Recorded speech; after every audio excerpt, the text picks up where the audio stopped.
संबंधित ये विषय रखता है। दरबार में बहुत लोगों को मैं प्रतिदिन डांटता हूं और मैं इतना डांट देता हूं कि सुनने वालों को लगता है कि भाई गुरुजी इतने कड़क बोलते हैं, इतने गुस्से में बोलते हैं, लेकिन मजबूरी है, क्या करूं, डांटूं नहीं तो क्या करूं। यदि वो डांट खाना चाहते हैं उनको डांट तो देनी पड़ती है।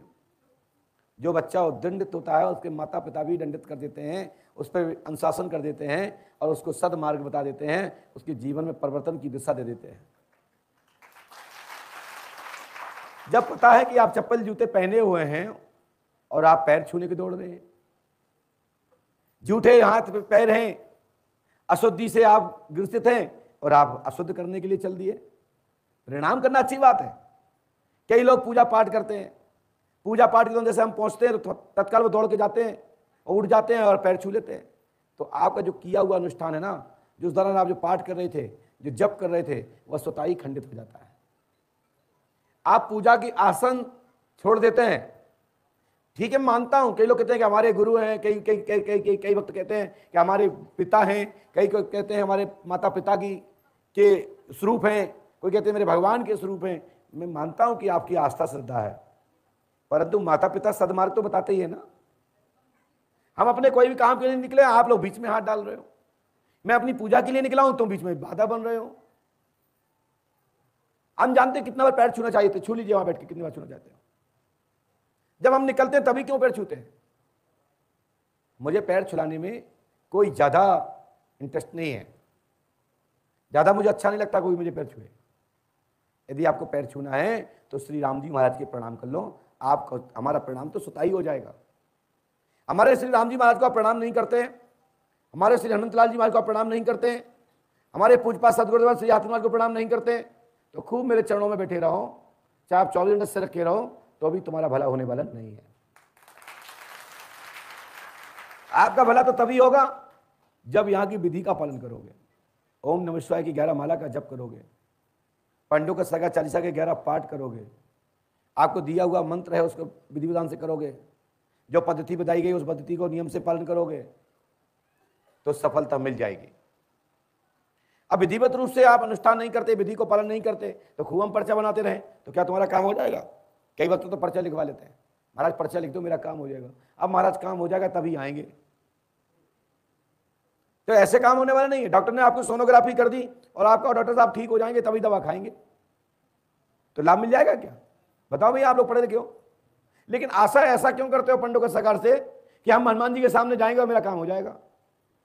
जब डॉक्टर के सामने आप ये आशा नहीं करते, आप परीक्षा देने के दौरान आप जाते हैं, जब अपने अधिकारी कर्मचारी पदाधिकारी आपके आचार्य के सामने आप परीक्षा देते हैं और वहां देख के बगैर कि मैंने अपने दे दी परीक्षा, तो क्या पास हो जाते हो। कहते हैं नहीं परीक्षा नहीं दी थी, हम वह भूल गए।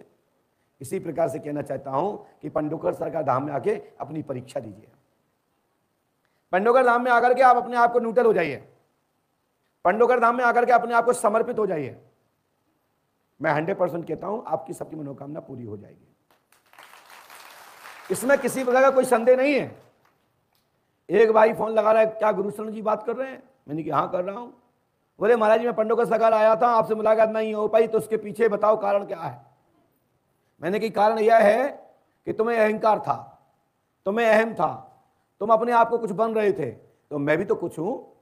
जब तुम कुछ हो तो क्या मैं कुछ नहीं हूं।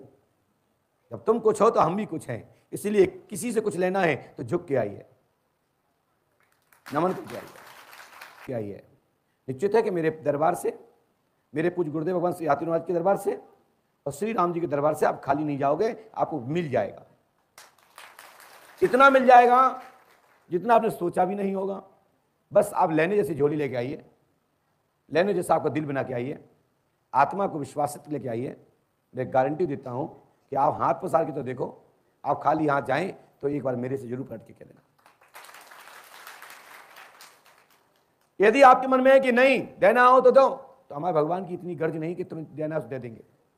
तुम जैसे बहुत सारे लोग निरंतर झटके खाते रहते हैं, उनका नंबर भी नहीं आता, क्योंकि बहुत भिक्षुक खड़े हैं, बहुत मांगने लोग वाले खड़े हैं। बस जब नंबर आ जाएगा, जिस पंक्ति में खड़े होंगे वह आपको मिल जाएगा। आज हमारे सोनू महाराज जी भी एक जने के लिए बोल रहे थे कि महाराज जी उनकी 51,000 की पर्ची कटी थी, उन्हें मंदिर निर्माण के लिए डोनेशन दिया था, वो संतुष्ट नहीं हुए। मैं जानता हूं कि संतुष्ट नहीं हुए होंगे, क्योंकि उन्हें 51,000 रुपए में मुझे खरीद लिया है।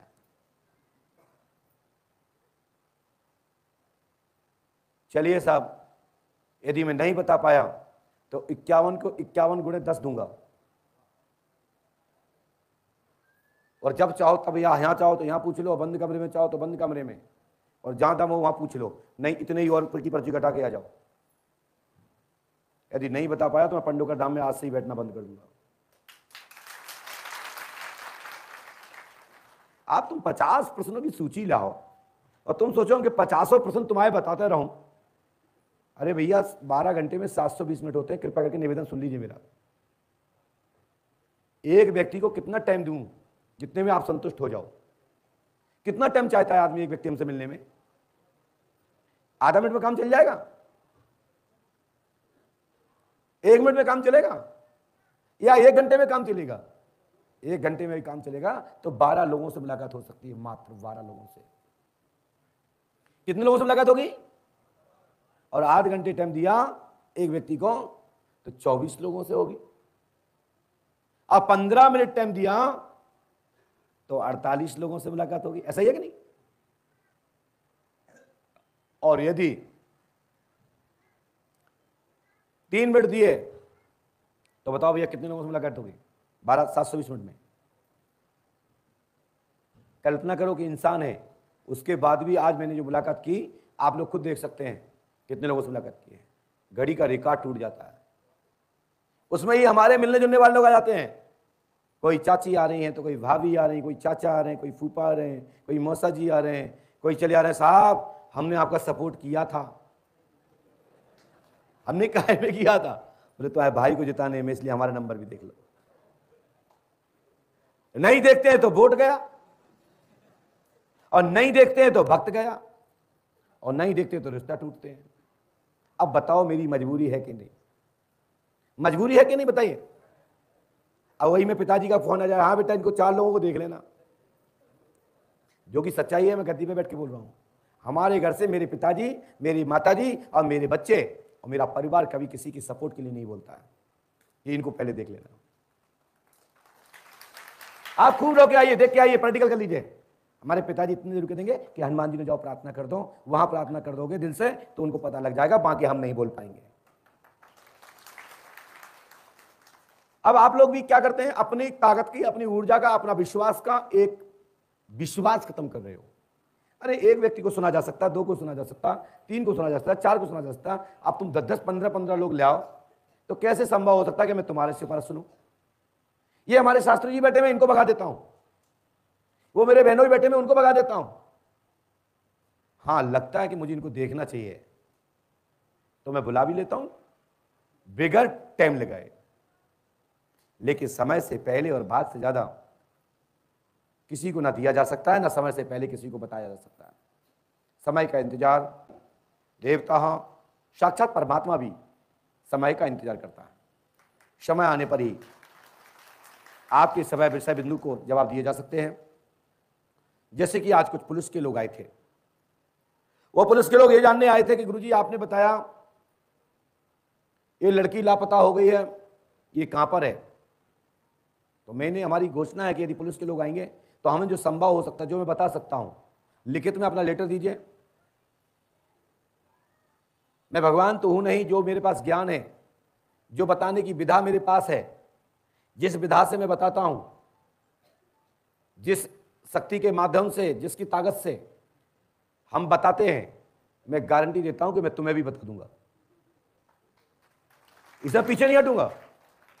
लेकिन कई बार जवाब नहीं मिलता है, लेकिन तुम्हें जरूर दूंगा। उन लोगों को जरूर दूंगा जो अपने शासन सत्ता से